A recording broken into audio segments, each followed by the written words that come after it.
लग्नानंतर होईलच प्रेम या मालिकेच्या आजच्या भागात आपण पाहणार आहोत काव्या पार्थसाठी त्याच्या ऑफिसमध्ये डबा घेऊन जाते तेव्हा तिथे अचानक जीवा येतो आणि पार्थ जीवाला बघून बोलतो, काय बरोबर टायमिंगवर आला आहेस?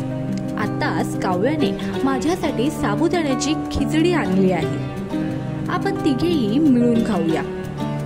तेव्हा जीवा बोलतो की प्रेमाची शेअरिंग मला नको आहे आणि तिथून रागात निघून जातो.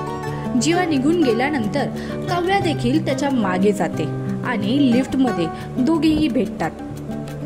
तेव्हा काव्या बोलते की जीवा, तू जे पाहिलेस त्याचा वेगळा अर्थ घेऊ नकोस, तुझा काहीतरी गैरसमज झालेला आहे.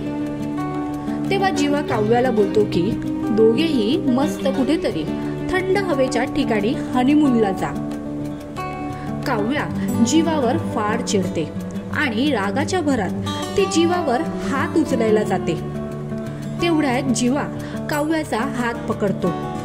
मग येणाऱ्या भागात काय होणार हे पाहणं महत्वाचं ठरेल. काव्या जीवाला सॉरी बोलेल का? जीवा आणि काव्याचं प्रेम परत पहिल्यासारखं फुलेल का? आम्हाला कमेंट मध्ये सांगा. तसेच लग्नानंतर होईलच प्रेम ही मालिका तुम्हाला कशी वाटते? या मालिकेतील कोणती जोडी तुम्हाला जास्त आवडते आम्हाला कमेंट मध्ये सांगा.